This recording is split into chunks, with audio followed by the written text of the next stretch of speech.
Palavra da Verdade, com Hernandes Dias Lopes. Irmãos queridos, nós vamos abrir a Palavra de Deus no livro do profeta Isaías, capítulo 40, e nós faremos a leitura dos versos 12 até o verso 31. Profeta Isaías 40, versos 12 a 31.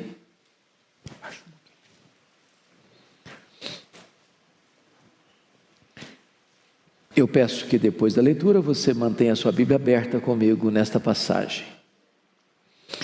Peço só que você perceba um detalhe. O texto todo vai ser regido por perguntas retóricas. Nas próprias perguntas a resposta já está embutida. Então leia com esse entendimento.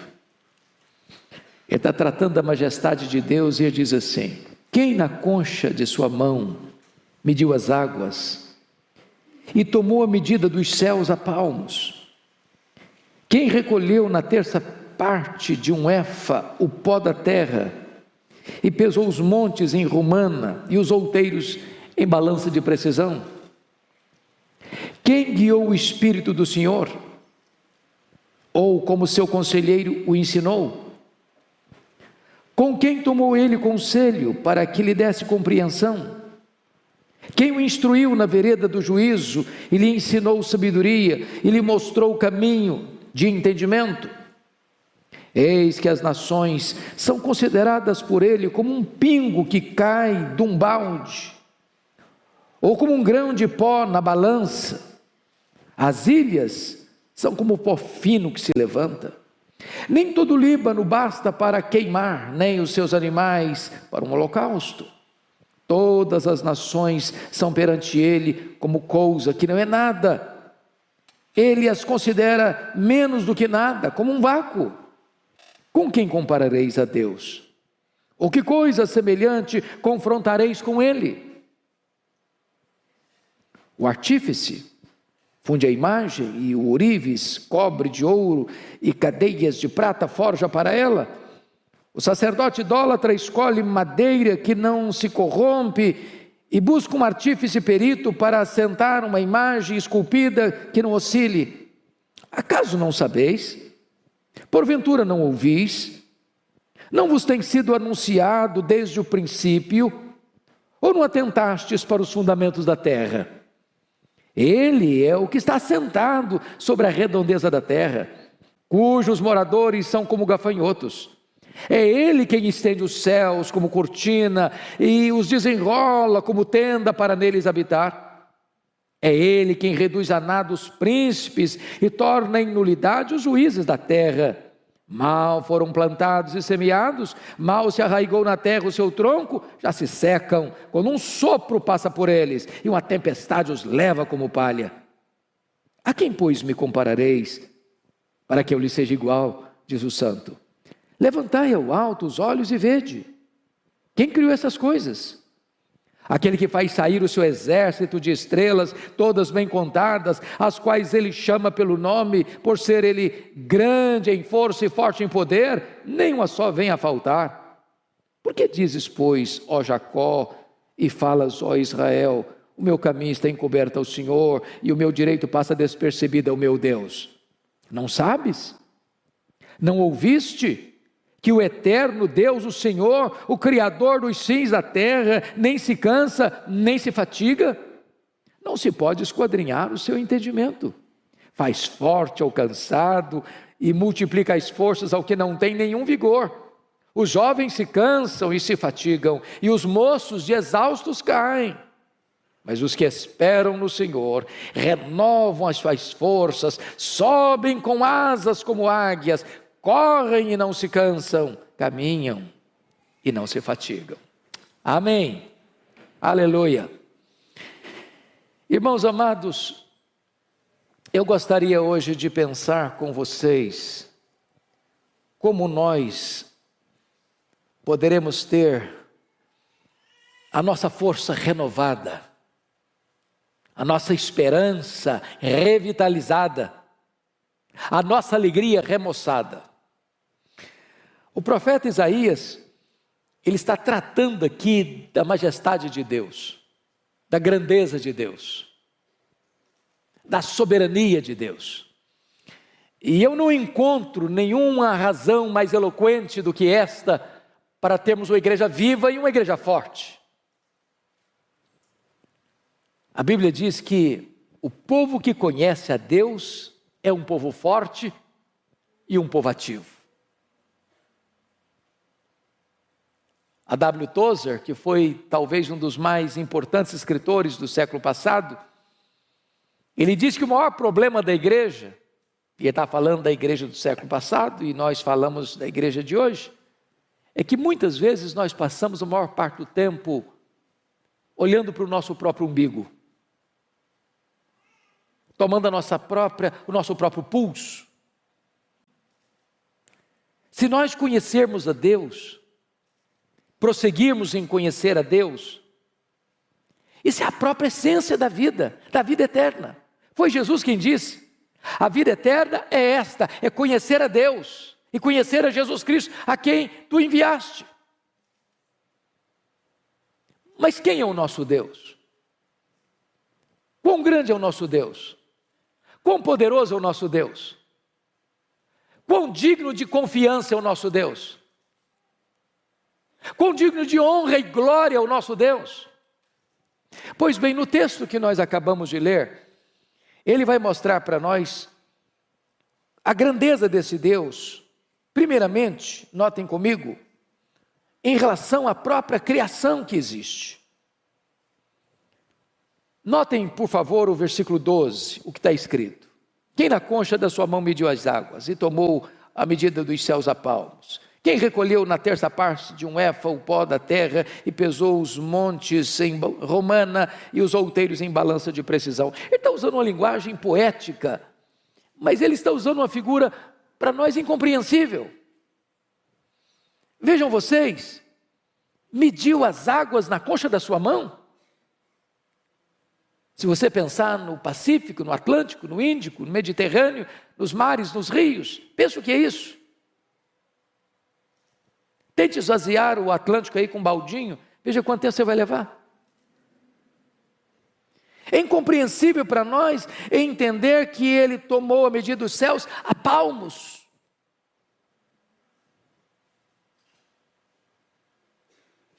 Mas qual a extensão dos céus? Os cientistas não sabem dar uma resposta. Eles não têm essa resposta. Porque na verdade isso é uma matéria em aberto. O que nós sabemos é que este universo que ele mediu a palmos não é infinito, porque a infinitude é atributo exclusivo de Deus. Mas se conhece, se sabe hoje que o nosso universo tem mais de 93 bilhões de anos-luz de diâmetro. Se você voasse na velocidade da luz, 300 mil quilômetros por segundo, você demoraria mais de 93 bilhões de anos para ir de uma extremidade a outra, e ele mediu tudo isso a palmos. Ele vai dizer que ele recolheu na terça parte de um éfa, não foi num éfa inteiro não. Na terça parte de um éfa, o pó da terra. E pesou os montes em romana e os outeiros em balança de precisão. É incompreensível isso para nós. Mas o profeta está usando essa figura bela, poética, romântica até, para provar para nós uma coisa: o seu Deus é o Deus majestoso. Ele é maior que tudo quanto ele criou. Veja comigo o verso 26. Levantai ao alto os olhos e vede quem criou estas coisas. Aquele que faz sair o seu exército de estrelas, todas bem contadas, as quais ele chama pelo nome, por ser ele grande em força e forte em poder, nenhuma só delas vinha a faltar. É outra coisa espantosa. Porque os cientistas dizem que tem mais estrelas no firmamento que todos os grãos de areia de todas as praias e desertos do nosso planeta. Ele não apenas criou todas elas, ele batizou cada uma delas pelo nome. E porque ele é forte em força e grande em poder, quando as chama pelo nome, nenhuma só delas vem a faltar. Este é o seu Deus, majestoso, glorioso, absolutamente digno de honra, de glória e de louvor da sua igreja. Mas em segundo lugar, veja comigo, nos versos 13 e 14, que ele vai mostrar a grandeza do seu Deus em relação ao saber, ao conhecimento. Ele diz assim: quem guiou o Espírito do Senhor? Ou como seu conselheiro o ensinou? Com quem ele tomou conselho para que lhe desse compreensão? Quem o instruiu na vereda do juízo e lhe ensinou sabedoria e lhe mostrou o caminho do entendimento? Ele está perguntando em outras palavras para nós assim: em que escola ele estudou? Qual foi a faculdade que ele fez? Onde ele fez a sua pós-graduação? Onde ele fez seu mestrado? Onde ele fez seu doutorado? Onde ele fez seu pós-doutorado? Quem foi o professor de Deus? Quem instruiu a ele? Quem ensinou a ele? Quem deu a ele conhecimento? E aqui está algo tão sublime, porque todo saber procede de Deus, toda ciência emana de Deus. Ele é a fonte de todo conhecimento, Ele é a fonte de todo saber. É por isso que nós, povo de Deus, não desprezamos o nosso cérebro. Nós não jogamos o nosso cérebro fora. É por isso que nós valorizamos toda a ciência, todo o saber, porque toda ciência, todo o saber e toda a verdade procede de Deus, porque Ele é a fonte de todo o saber, de todo o conhecimento, de toda a ciência. Nós sabemos fragmentadamente, Ele sabe completamente. Nós sabemos parcialmente, Ele sabe o todo. Nós conhecemos em parte, mas então Ele conhece tudo, e haverá um dia em que Ele vai abrir para nós o painel do saber, e nós conheceremos como também somos conhecidos. Esse Deus é digno de honra e de glória. Mas, em terceiro lugar, confira comigo aí os versos 15 a 18, porque vai mostrar a grandeza de Deus, não só em relação à criação, não só em relação ao saber, mas em relação às grandes potências da época, as grandes nações da época. Veja, por favor, versos 15 a 18. Eis que as nações são consideradas por ele como um pingo que cai de um balde, ou como um grão de pó na balança. Olha o verso 17. Todas as nações são perante ele como coisa que não é nada. Ele as considera menos do que nada, como um vácuo. E ele usa uma linguagem aqui tremenda. Porque um pingo que cai de um balde, não dá para refrescar o chão ressequido, nem matar a sua sede. Ele olha para essas grandes potências, pense comigo nas potências do passado, o Egito, a Síria, a Babilônia, Império Medo-Persa, Império Greco-Macedônio, Império Romano. Pensa comigo hoje, Estados Unidos, China, Japão, Alemanha, Reino Unido, França, Europa, os países da África, os países da Ásia, os países da Oceania, os países da América do Norte, Central, do Sul. E ele considera todas essas nações, todas essas potências econômicas e militares como um pingo que cai num balde, como um pó numa balança de precisão. Aliás, ele vai além do seguinte: é como nada, é como menos do que nada, é como um vácuo. Então as nações que se insurgem contra Deus, as nações que blasfemam de Deus, as nações que acham que elas mesmas são a própria divindade, Deus olha essas conspirações todas da terra, diz o Salmo 2, e ri. Porque Ele quem levanta reinos e abate reinos, Ele quem coloca reis no trono e faz esses reis apiarem do trono, e só Ele é Deus, só Ele é o Rei Supremo. Mas o profeta Isaías vai além e vai mostrar a majestade de Deus, a grandeza de Deus, e em quarto lugar, em relação aos ídolos. Confira comigo os versos 19 a 21. O artífice funde a imagem, o ourives a cobre de ouro e cadeias de prata forja para ela. O sacerdote idólatra escolhe madeira que não se corrompe e busca um artífice perito para assentar uma imagem esculpida que não oscile. Acaso não sabeis? Porventura não ouvis, não vos tem sido anunciado desde o princípio, ou não atentastes para os fundamentos da terra? Ele está agora comparando Deus, o nosso Deus, o único Deus vivo e verdadeiro, com os ídolos dos povos. Quando Deus tirou o seu povo de Israel do Egito, por que mandou 10 pragas? Poderia ter sido 2, 3, 4, 5, 6. Por que 10? Porque cada praga daquela desbancava uma divindade do panteão egípcio. Ele está mostrando que só Ele é Deus. Que os deuses dos povos são deuses falsos. Não são deuses de verdade. Quando você olha o Império Assírio, ele tinha muitos deuses. Quando você olha o Império Babilônio, ele tinha muitos deuses. Quando você olha o Império Medo-Persa, tinha muitos deuses. Quando você olha o Império Grego, tinha um panteão de deuses gregos. Quando você olha o Império Romano, tinha um panteão de deuses romanos. Mas só Deus é Deus. Aquilo que os homens chamam de deuses, aquilo que os homens dizem que esse é o padroeiro, esse é o protetor, essa é a protetora, não protegem eles mesmos. São feitos por mãos humanas, de barro, de gesso, de pedra, de pau. Mas o nosso Deus reina, o nosso Deus é soberano, Ele é o Deus autoexistente, Ele é o Deus infinito, Ele é o Deus imenso, Ele é o Deus eterno, Ele é o Deus imutável, Ele é o Deus onipotente, Ele é o Deus onipresente, Ele é o Deus onisciente, Ele é o Deus transcendente, Ele é o Deus soberano, só Ele é Deus. Mas o profeta Isaías vai além. Vai mostrar para nós agora a grandeza deste Deus em relação aos governantes da época, os príncipes da época. Olha o que ele vai dizer nos versos 22 a 25. Ele é o que está assentado sobre a redondeza da terra, cujos moradores são como gafanhotos. É Ele quem estende os céus como cortina e os desenrola como tenda para neles habitar. É Ele quem reduz a nada os príncipes e torna em nulidade os juízes da terra.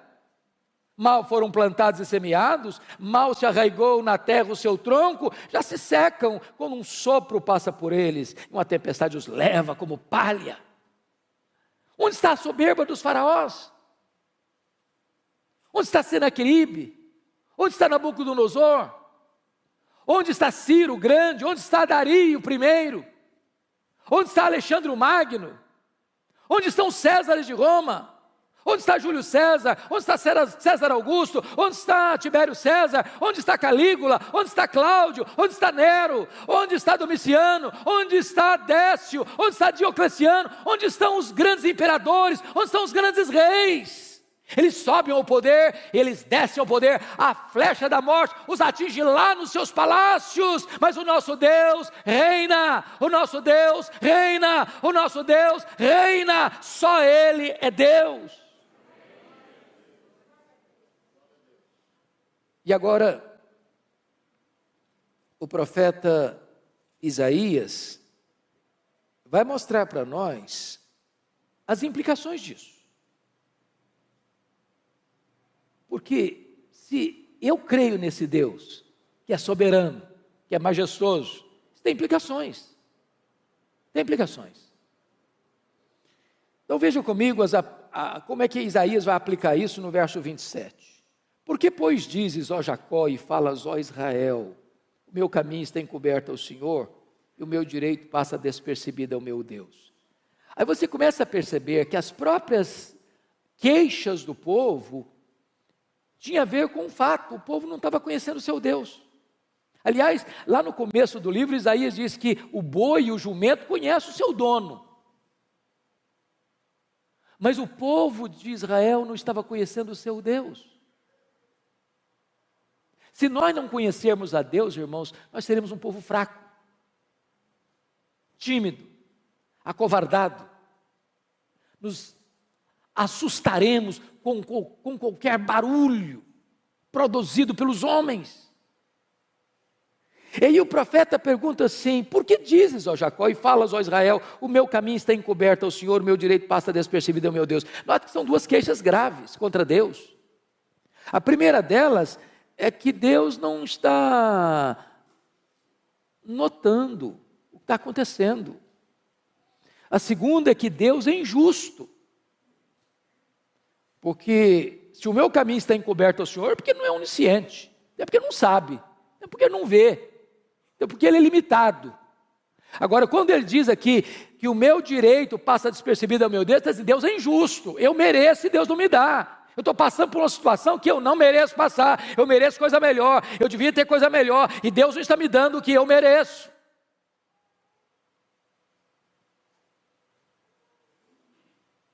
Aí o profeta responde assim, verso 28, não sabeis, não ouviste, ou não sabes, não ouviste, que o eterno Deus, o Senhor, o Criador dos fins da terra, nem se cansa, nem se fatiga, não se pode esquadrinhar o seu entendimento. Então, quer dizer uma coisa para você, Deus não fica lá no céu esfregando as mãos, Deus não é pego de surpresa, Deus não fica em apuros, Deus não está lá sem saber o que fazer com a pandemia, Deus não está lá sem saber o que fazer com os dramas que você está vivendo. Ele é Deus, Ele não fica cansado, Ele não fica fatigado, Ele não fica em apuros, Ele não fica contra a parede.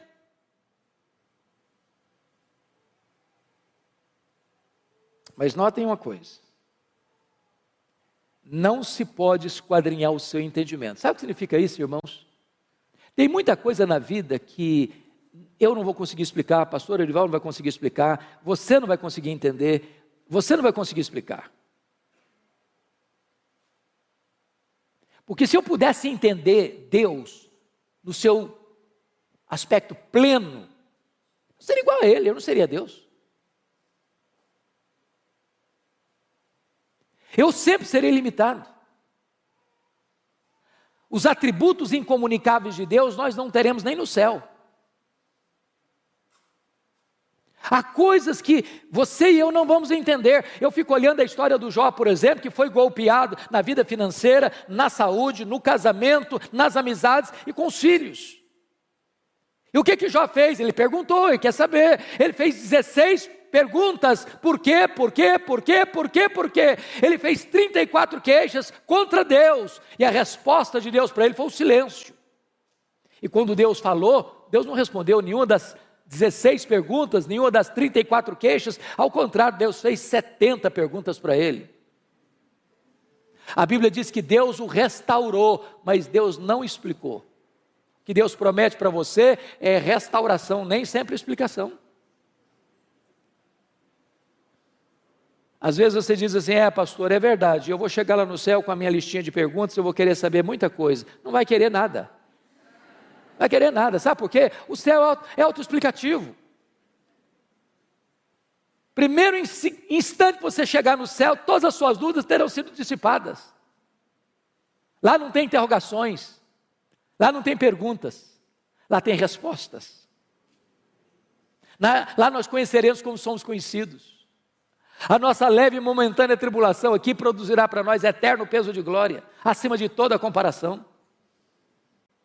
Mas ele prossegue no texto, confira comigo no verso 29, quando ele diz assim, esse Deus faz forte ao cansado e multiplica as forças ao que não tem nenhum vigor. Talvez você está hoje aqui, meu irmão, de tanque vazio.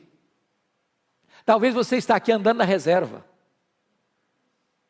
E eu quero dizer para você que Deus trouxe você aqui nesta noite para dar uma B12 na sua veia espiritual. Deus trouxe você aqui hoje para dizer o seguinte, olha meu irmão, você não precisa andar fraco e abatido não, você pode ser fortalecido, o Deus Todo-Poderoso é o seu Deus, é o seu Pai, e Ele está aqui hoje para fortalecer você, levantar você. Ele diz no verso 30, confira comigo, os jovens se cansam e se fatigam, e os moços exaustos caem. O que ele está dizendo? Hoje eu assisti o sermão do pastor Ivaldo, às 8 horas, e ele deu uma pincelada nesse assunto aqui. Se você confiar, jovem, na sua força, o jovem tem vigor, ele é forte, ele enfrenta a luta e vai para frente, vai para cima, ele tem força, ele tem vigor. Mas isso é limitado, sabia? Tem muito jovem cansado. Tem muito jovem arquejado. Tem muito jovem fatigado. E é Deus, e só Deus pode multiplicar suas forças, renovar seu ânimo, dar esperança para você. Por isso o texto no verso 31 diz algo sublime, mas os que esperam no Senhor renova as suas forças.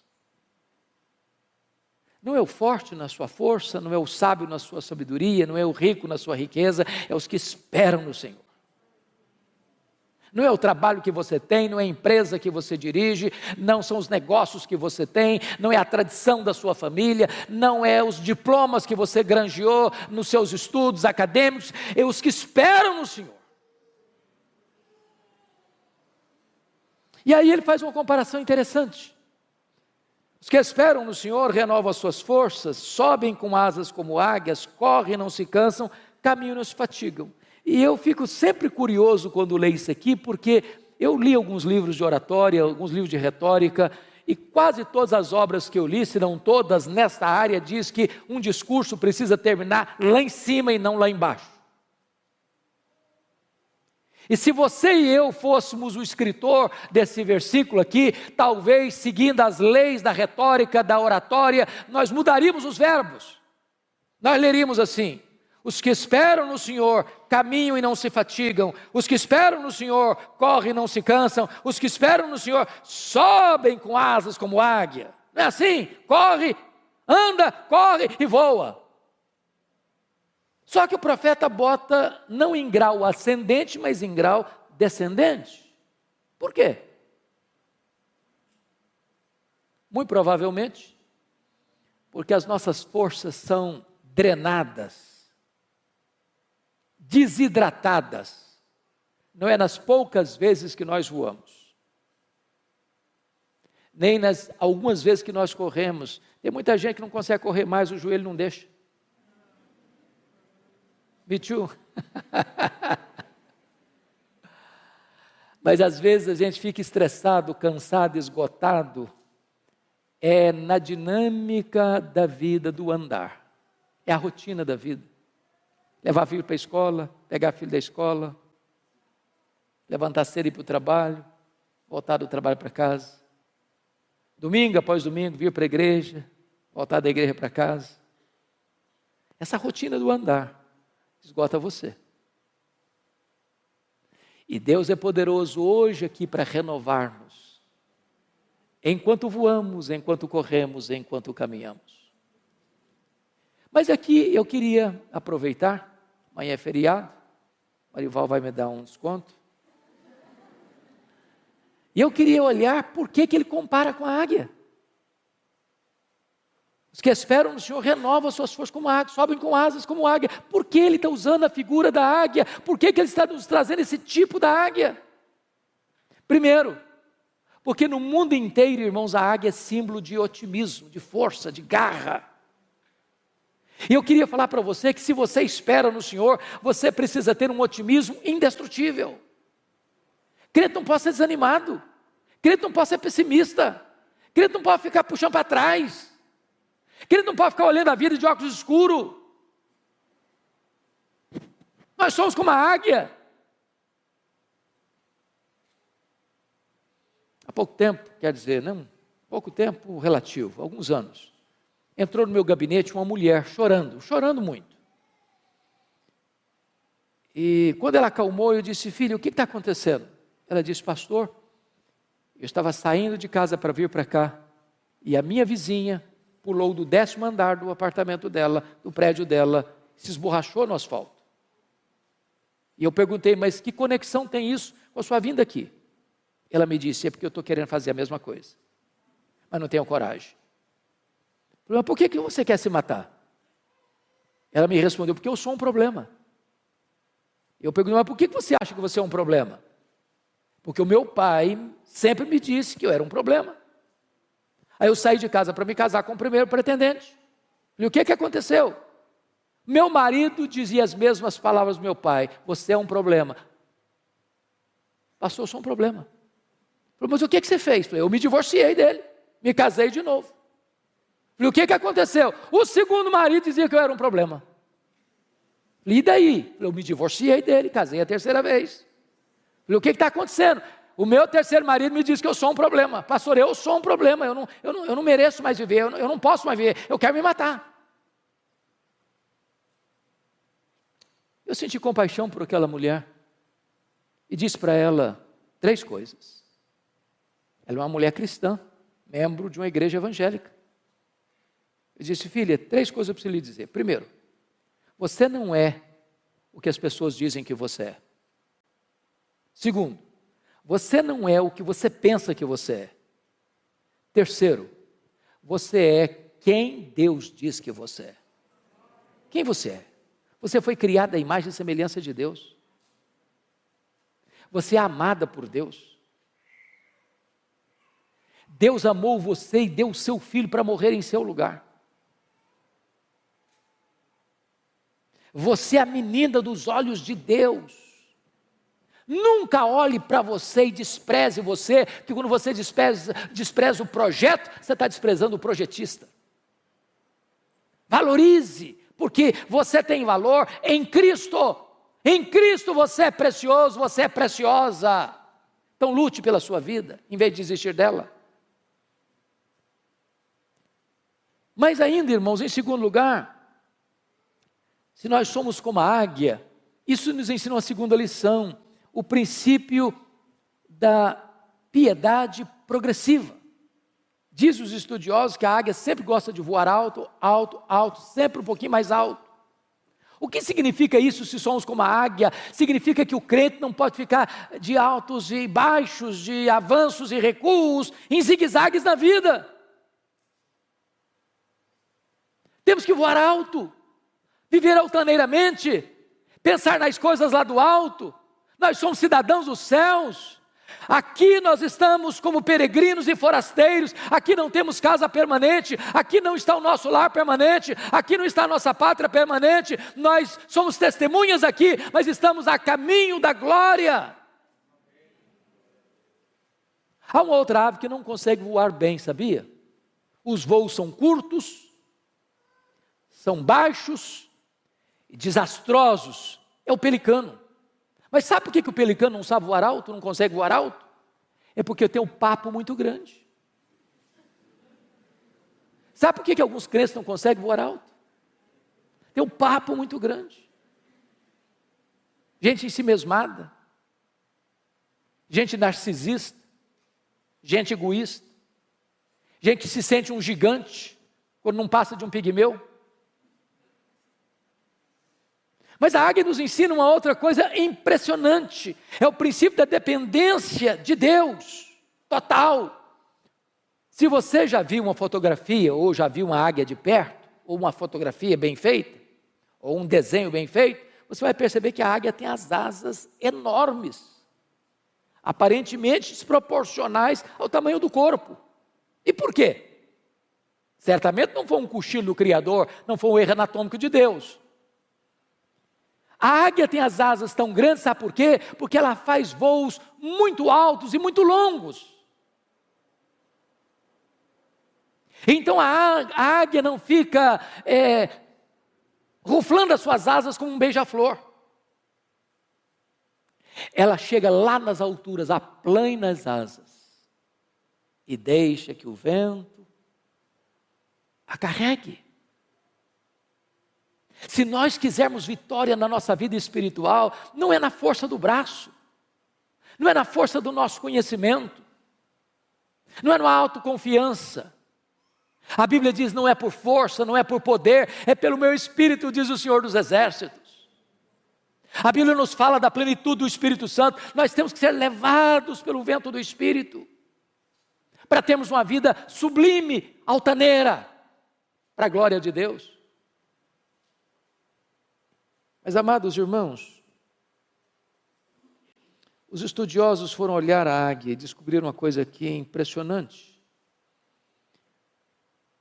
A águia tem a capacidade lá nas alturas, a 1000 metros, olhar lá embaixo e ter clareza do alvo.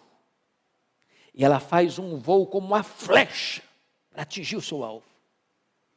Quando foram pesquisar sobre isso, descobriram que nós temos na nossa retina um dispositivo chamado de fóvea, que nos dá a capacidade de olhar um quadro geral e nos concentrar num quadro específico. Como se eu estivesse olhando para o Arival, pastor Arival, mas não perdendo de vista o auditório. A capacidade que eu tenho de tirar um close do rosto dele sem perder vocês, é que eu tenho na minha retina esse dispositivo chamado fóvea. A águia, os estudiosos descobriram, ela tem 3 fóveas.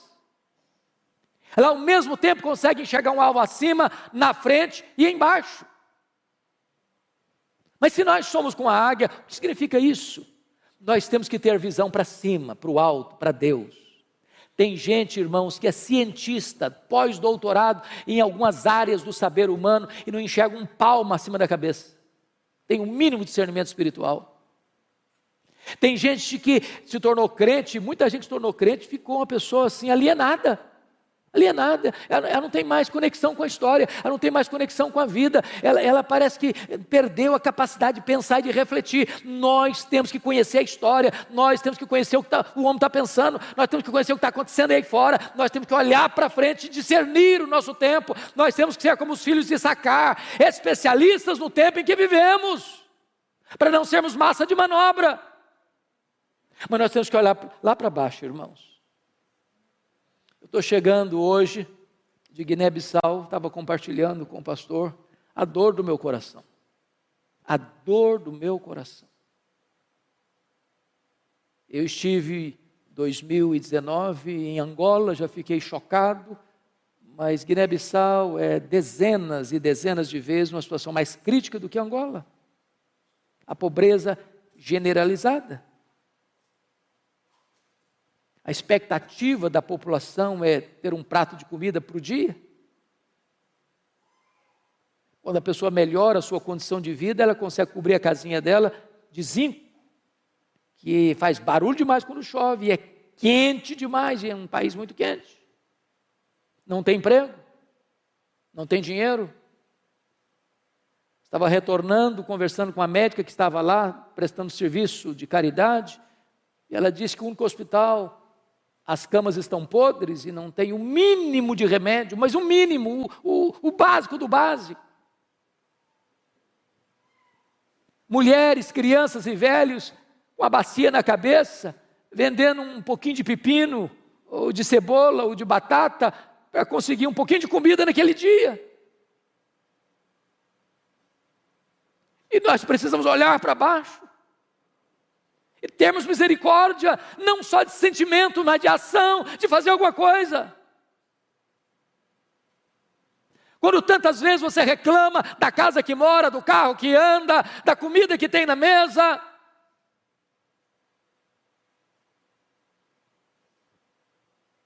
Mas ainda, irmãos, me permita 2 coisas para encerrar. Lá no Salmo 103, versículo 5, a Bíblia diz que Deus renova a nossa mocidade como a da águia. Isso é impressionante para mim. Porque se Deus renova a minha mocidade como Deus renova a mocidade da águia, eu tenho que saber como é que Deus renova a mocidade da águia. E a águia tem uma capacidade de superação incrível. Porque quando ela percebe que ela está com as suas penas enferrujadas, com o seu bico enferrujado, com as suas garras impotentes, ela faz algumas coisas interessantíssimas. Ela se isola, ela fecha a sua agenda, ela para a sua atividade, e ela vai lá para o alto de um penhasco e fica lá, sozinha. Tem hora, amado irmão, que nós precisamos dar uma parada, para saber por que eu estou fazendo o que eu estou fazendo. Não tem nada mais perigoso do que o ativismo, sem reflexão. Deus não nos chamou prioritariamente para fazer a sua obra, Deus nos chamou prioritariamente para andarmos com Deus da obra. Tem hora que é preciso fazer um retiro, não na direção de uma coletividade, mas da solidão, talvez da solidão do seu quarto. A águia, ela mesma tira as suas penas enferrujadas. Talvez é hora de você tirar algumas penas enferrujadas. O pastor já explicou dos pecados. Alguns pecados, alguns hábitos, alguns vícios, algumas manias, algumas idiosincrasias. Que se grudaram, que viraram hábito, que viraram vício. Que é preciso tirar. Vai doer, vai sangrar, mas enfrente isso se você quer ser restaurado por Deus. A águia amola o bico na pedra para tirar aquela ferrugem. Irmãos amados, se nós queremos restauração de Deus, nós precisamos afiar o bico, sabia? Tem muito crente entrando em brigas feias, nos bastidores da internet. Brigas horríveis, falam mal uns dos outros, criando contenda uns com os outros. Está na hora de parar com isso, não perder tempo com isso, para ler um pouco mais a nossa Bíblia, orar um pouco mais, buscar mais a Deus, consagrar-nos mais, usar melhor o nosso tempo. A águia bate com as garras na pedra, para que aquelas garras frágeis caiam e possam surgir novas garras fortes. Nós precisamos de armas, não enferrujadas, mas poderosas em Deus, para destruir fortalezas e anular sofismas. Quando a águia termina todo esse processo, daqui a pouco ela vai se remoçando, as penas vão nascendo, o bico vai nascendo, as garras vão nascendo, e ela sai de lá completamente remoçada para dar início novamente às suas atividades. Mas eu quero concluir, porque está escrito lá em Jó, talvez você pudesse conferir comigo, Jó capítulo 39, e esse é um dos textos mais incríveis da Bíblia. Versículo 27 e 28, está escrito assim em Jó 39, 27 e 28. Ou é pelo teu mandado que se remonta a águia e faz alto o seu ninho, habita no penhasco onde faz a sua morada, sobre o cume do penhasco, em lugar seguro. Olha que lição, se nós somos como a águia. A águia coloca o ninho dos seus filhos no alto dos penhascos, longe dos predadores. Meus irmãos, se existe uma geração que tem predador de criança, é a nossa geração.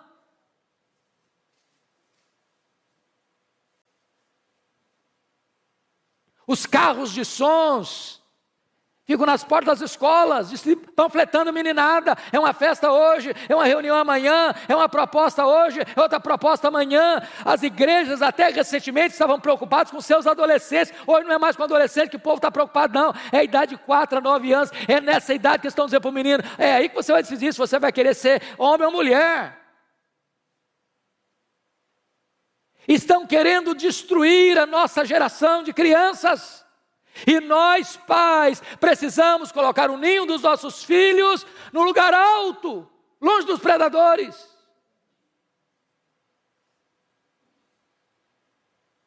Agora vá comigo para Deuteronômio 32:11, porque tem outra lição importante lá, sobre a águia, essa questão do cuidado da família.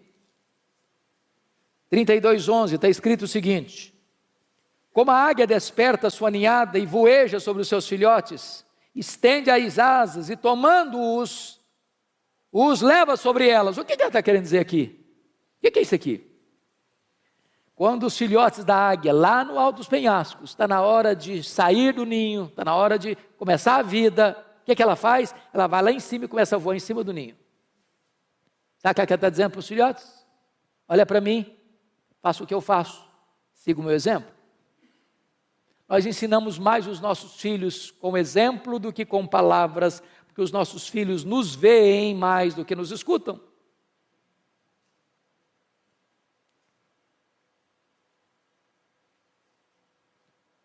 Mas talvez você pergunte, pastor, eu sou um pai exemplar, eu sou uma mãe exemplar e eu estou tendo problema em casa. Eu admito isso. Às vezes a gente tem que pegar mais leve com alguns pais. Porque eu vejo um Samuel tendo filhos complicados. Eu vejo um Davi tendo filhos complicados. Eu vejo um rei Ezequias tendo um filho muito complicado.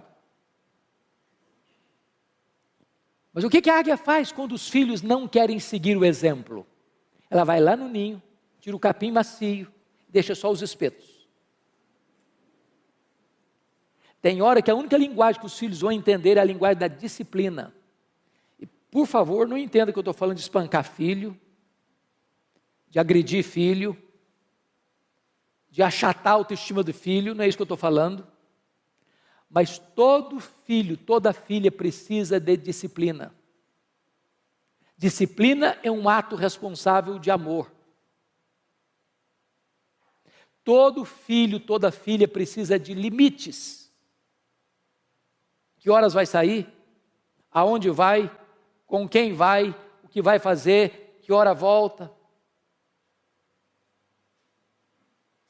Filhos sem limites vão ser o desgosto dos pais. Mas alguém pergunta, pastor, e se os filhos nem a disciplina aceitam e se recusam a ser corrigidos? O que se faz? A águia toma uma atitude radical. Ela arranca o filho do ninho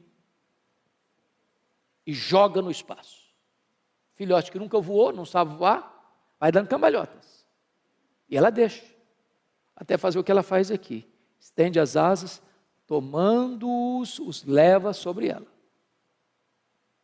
E ela faz isso uma, faz isso duas, faz isso 5, faz isso 10 vezes, até que o filhote aprende a voar sozinho. A lei da águia é esta: meu filho precisa ser meu discípulo. Eu não desisto dos meus filhos. Eu não abro mão dos meus filhos. Aqui está um princípio espiritual. Não abra mão dos seus filhos. Não desista de seus filhos. Você não gerou filho para a morte, você não gerou filho para o cativeiro, você não gerou filho para povoar o inferno. Seus filhos são herança de Deus. Lute por eles, chore por eles, ore por eles, jejue por eles, não desista deles.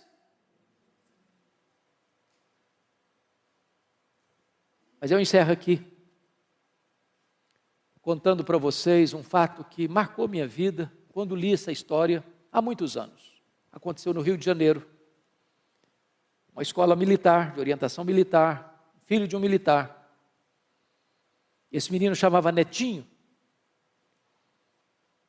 E um dia a professora do Netinho, ele era um pré-adolescente,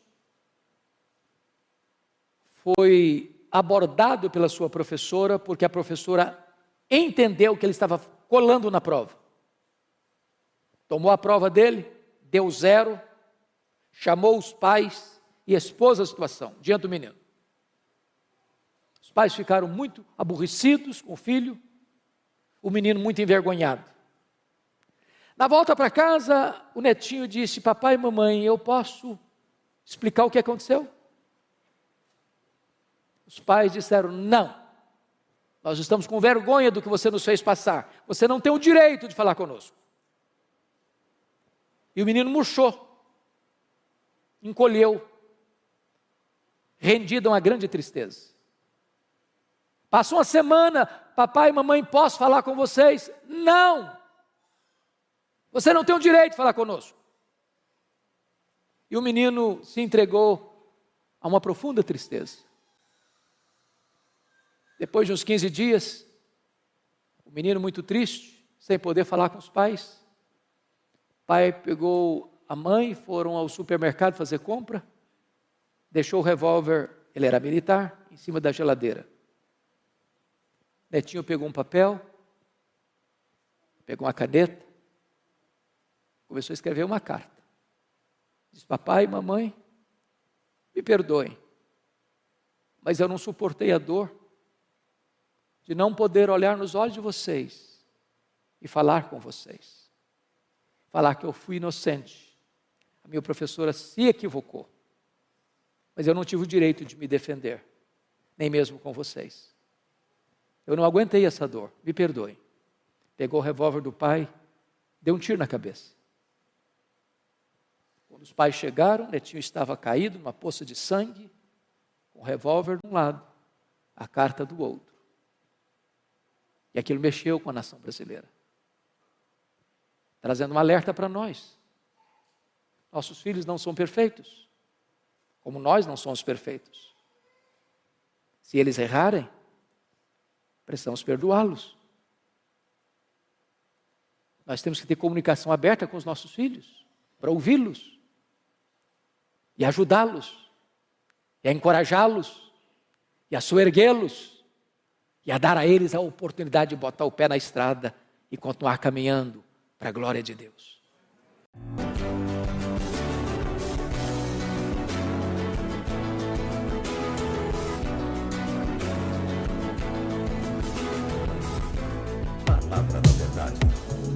Hernandes Dias Lopes.